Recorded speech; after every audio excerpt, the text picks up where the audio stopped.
Hello. Um, this week I bought two CDs. Actually, the first CDs I've bought in quite a while. It's been a couple of months, I think, since I bought anything at all. Um, but one is secondhand and one is new, so I'll show these one by one. This is a deep purple. A deep purple. It's a deep purple best of. And this is the first of anything of Deep Purple I've ever owned. I've never owned anything by Deep Purple before. Hang on, I'm just going to turn this off. I just realised this might be a little bit loud. That's a dehumidifier that's running on the other side of the room. Yeah, what was I saying? I said I've never owned anything. I've kind of never been the biggest Deep Purple fan.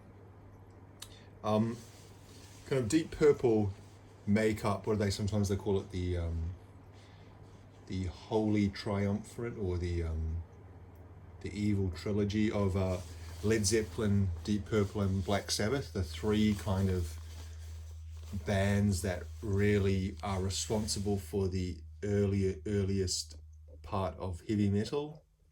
Whether you put Deep Purple and Led Zeppelin into that category, that's, I guess, up for discussion. But they certainly had a massive influence on it. And of those three, Deep Purple's always been the one that I've listened to least and really enjoyed the least. And I'm not sure exactly what it is about Deep Purple that I don't like. Listening to this, I'm familiar with almost all of their best of class songs. You know, the songs that you would hear on the radio or other places like that. I got this for $1. You can see the original price is $12.99 with this "I'm cheap, buy me." That tells me that the person bought this at JB Hi-Fi in the not too distant past, within the last kind of 5 to 10 years, because they still use those at JB Hi-Fi, the "I'm cheap, buy me" sticker. And that particular price with the 8, 10, or kind of two numbers separated, I don't know what exactly that means, but anyway. Track listing: Hush, Black Knight, Speaking, Child in Time, Strange Kind of Woman, Fireball, Demon's Eye, Smoke on the Water, Highway Star, When a Blind Man Cries. So I guess we'll talk about the first 10 songs. So what is it about them? I don't know. It's something kind of, they have more straightforward bluesiness to their music.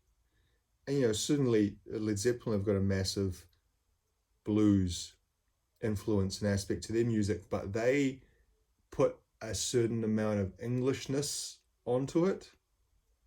Maybe it was the English kind of folk side or the Celtic folk side, and intertwine those two together. And then later on, other aspects that maybe Jimmy Page brought that gave it a more unique sound. Whereas Deep Purple kind of seemed more straightforward bluesiness to me in some of their stuff.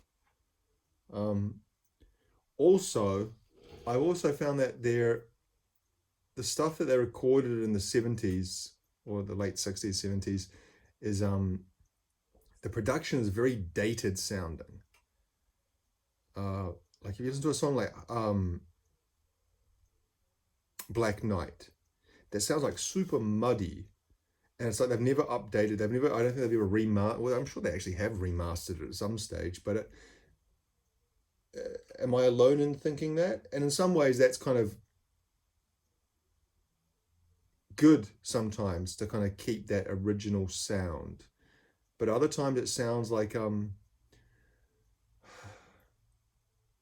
it's hard to describe, and today my brain's not really working in a way that would help me describe it. But it's kind of something that's always put me off a little bit. Sometimes you listen to it like to a Led Zeppelin song or even some Black Sabbath songs. To be fair, Black Sabbath sometimes early Black Sabbath stuff suffers from the same kind of thing, that it has this kind of muddiness that was so common with 70s production, 70s recording techniques, and the part of it is just the age of it. But to a lesser extent, I think Black Sabbath has a overall, what's the word? Fresher sound or production, or cleaner sound or production, especially past the first one or two albums.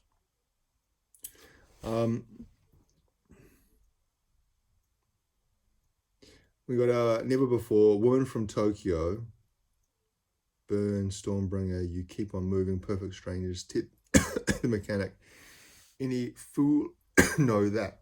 Excuse me.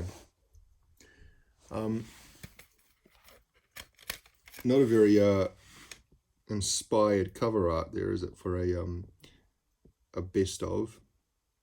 It's his 30th anniversary collection.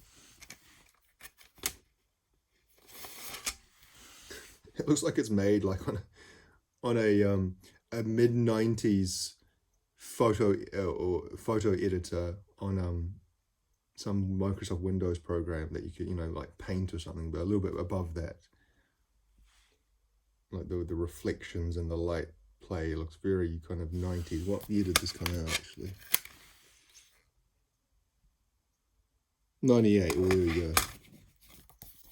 I'm not too far off what actually did happen. Here's Hugh Gilmore writing about 30 years of Deep Purple. And the thing is that, I think I've said this before, Ritchie Blackmore is spoken of so highly and so seen as so influential by so many guitarists. And that's another thing I've never really understood. And I 100% fully accept that this is my lack of knowledge of the kind of the catalogue beyond those kinds of songs that are featured on this best of. I'm really not familiar. I've never really enjoyed their stuff enough to kind of dig deeper into albums like Machine Head or Fireball, or was it Fireball? Or Burn, or what are the albums? It is Fireball. For example, Opeth. Michael Oakefeld, cites Deep Purple as such a massive influence on him and his band. And I love Opeth. And they covered a Deep Purple song, didn't they? Soldier of Fortune, I think.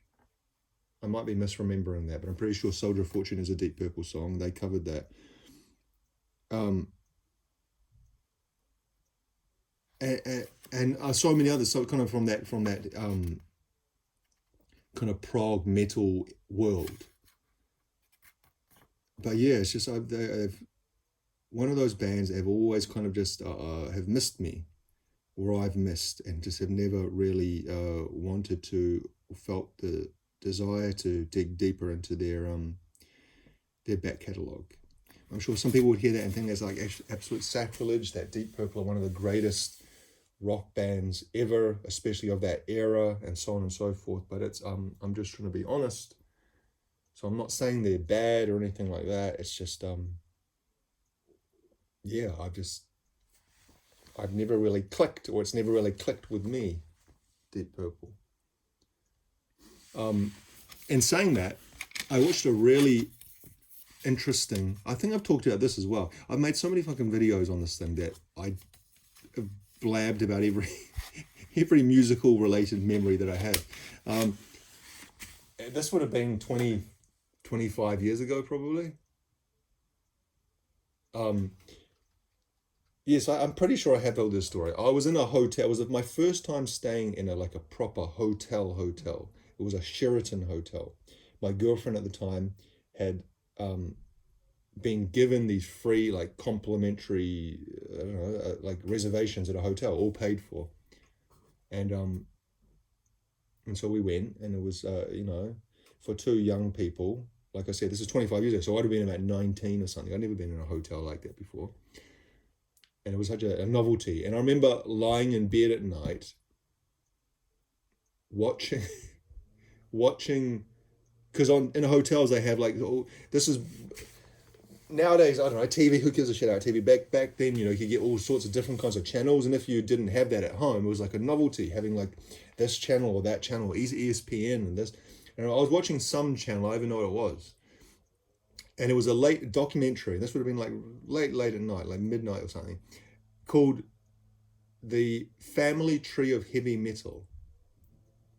And that was the only episode. I'm not sure if there was multiple episodes, but this particular episode was about Deep Purple, and it went through all the interconnected members and other bands that connected to Deep Purple, because there are so many guys in Deep, well, not so many, but there are a lot of people who played in Deep Purple and then have played in other bands. I think I talked about this recently when I did that Aussie video, how it's a lot of those guys in that kind of 70s era of hard rock all played with each other on different albums at some stage, left this band, were kicked out, joined that band for an album or two, and they actually kind of presented it as a family tree, and how all these different members and bands linked back to Deep Purple in some way. It was very, very interesting. Far more interesting than I'd ever found their music to be, which is ironic, maybe. Anyway, that was $1. And like I said, the first ever Deep Purple anything that I've ever had in my collection. The second thing I got today, and I've been meaning or tossing up whether to buy this for probably about 6 months. This was only $5, but it was new. I'm not sure if you recognize the album. It's not a very famous album release or a very famous artist. This is the album called Weather by the artist Tycho, which I used to think was pronounced Tycho, but apparently it's Tycho. And this was released in 2019, I believe. Tycho is a electronic music artist. I first was introduced to him by way of, I think it was Discogs, some music site, internet site, where basically if you search for certain music, it can connect you to other similar artists. Maybe it wasn't Discogs, maybe it was something else. Anyway, I was looking for Boards of Canada or Boards of Canada adjacent artists, influenced or similar to sound like. And this guy, Tycho, he was listed alongside Boards of Canada, DJ Shadow, and who's the third one? Erlich Schnauz, the German electronic music producer. And those three are three of my favorite music electronic artists. And so I thought, well, if he's connected to those three or influenced by those three, then I'm gonna at least have a listen. And I listened to the album, I think it was Awake, and it was decent. It certainly wasn't at the level of the aforementioned three artists, but it was good enough. And then over the years, I listened to other bits and pieces, would pop up on Spotify sometimes, on mixes or shuffle. If you're listening to something similar, they'll put on something, they'll kind of suggest things that are connected sonically. And I thought, he's not bad. And I always kind of mean to listen to more. I never went super in depth listening to whole albums beyond Awake. And I saw this for sale for $5. Like I said, probably about 6 months ago. And I thought, well, I didn't buy it, I guess. It's kind of strange. If something's $1, you think, oh, fuck, I'll get that. Who cares if I don't like it? It's only $1. The difference between $1 and $5 nowadays is so little, with inflation. $5 is kind of the same value as $1 was a few years ago almost. And so, and then I went, this is at JB Hi-Fi. They have these clearance sale CDs, sometimes between 99 cents up to about $10. Most of them sitting around $4.99. And I'd go in there from time to see if they had anything new, and this one would always be sitting there, or a few copies of that. And I thought, oh. And then today I thought, okay, I'm going to get it. I haven't bought a CD for ages. I'm just going to get it. And I looked at the reviews, and it got very good reviews. It got kind of 9 out of 10 ratings on, I didn't dig deeply, but he's listed as ambient, IDC, down tempo. I think this was put out on Ninja Tunes. Yes, or at least a Ninja Tune imprint, which is usually a sign of quality. So I got it on the way home. Me and my son, I listened to this in the car, and it's actually a pretty short album, and I got through the whole album in a single car trip. So I would say it's probably less than 30 minutes total, or around the 30-minute mark. First listen, wasn't super impressed, if I'm honest. And the problem is that there's a vocalist on this. I don't know if it's the same vocalist the whole way through, or there's multiple vocalists. To me, it sounds like the same female vocalist. It features on most of the songs, not all of the songs.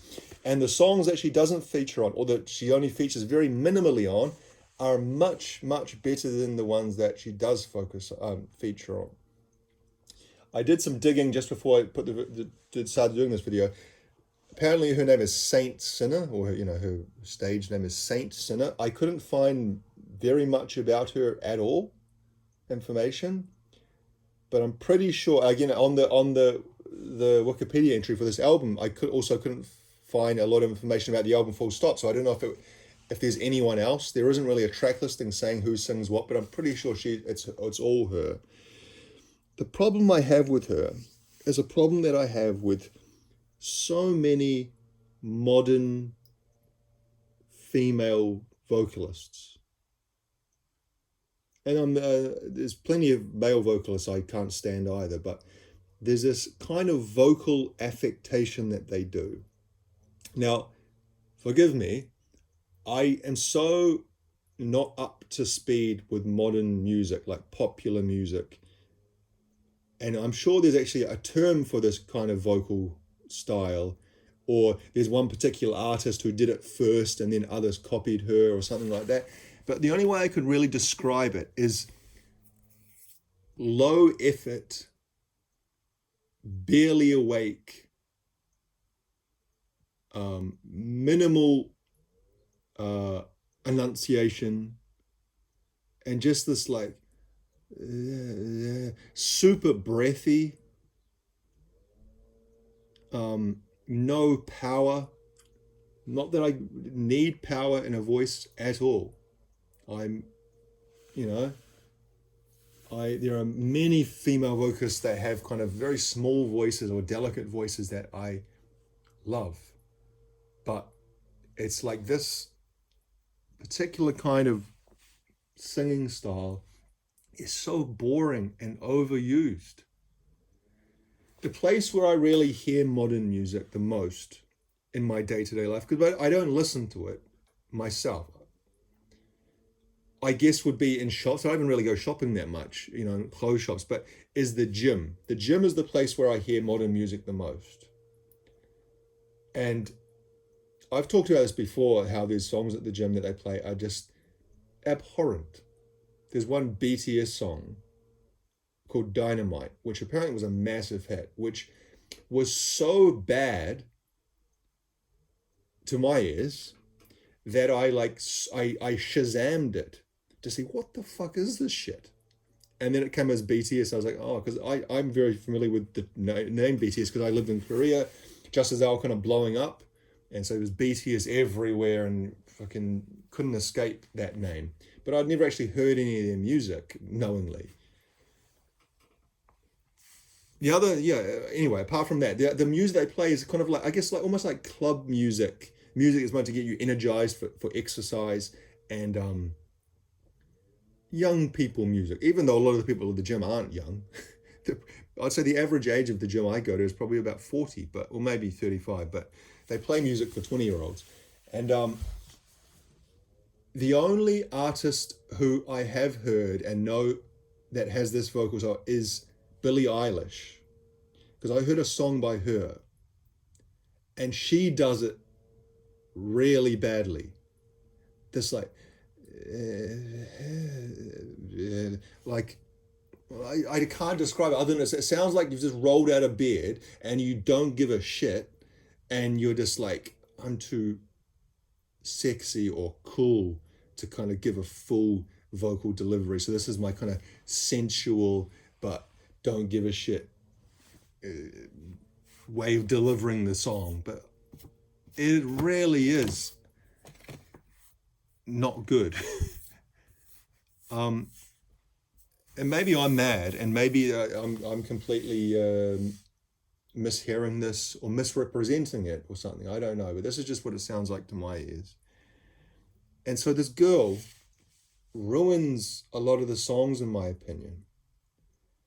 There's parts of it that start off, I think, okay, this is getting interesting, and then it comes in with the vocals. This is bland. Fucking, I just don't understand why someone would choose to have that kind of singer on it. But anyway, what do I know? What do I know? Apparently, this was nominated for a Grammy, this album. So, what do I know? I know fucking nothing. But just to my ears, if you're going to get a vocalist and not just kind of guest spots to do one song, but to do kind of almost the whole album, why not get someone interesting or different? This just sounds like it's like a play for mainstream success. And maybe he got, I don't know if he did or not. I don't know how well this album did. They sell it for $4.99 in the clearance section. I don't imagine it did that well, but it was nominated for a Grammy. So that's kind of some success in that world, isn't it? Although fucking 2025, who gives a shit about the Grammys? They're kind of like almost forgotten about now, aren't they? Their cultural cachet has so diminished over the last 20 years that it's quite sad, because whatever you thought about the Grammys, they were a good barometer of where the mainstream was to a degree. And I guess because everything is so fractured and diffused and atomized nowadays with popular culture, that it's really hard to do that. And yeah, I don't know. I'll give it more listens, because I said there were parts of it actually I did enjoy. The instrumental parts where she wasn't on it, I did think there were some interesting things going on, but I need to listen to it more. Who knows? Maybe I'll come around and I'll come to appreciate her voice. I don't think I will, but you never know. Anyway, we'll leave it there. 2 new purchases. First 2 in a long time. Thanks for watching.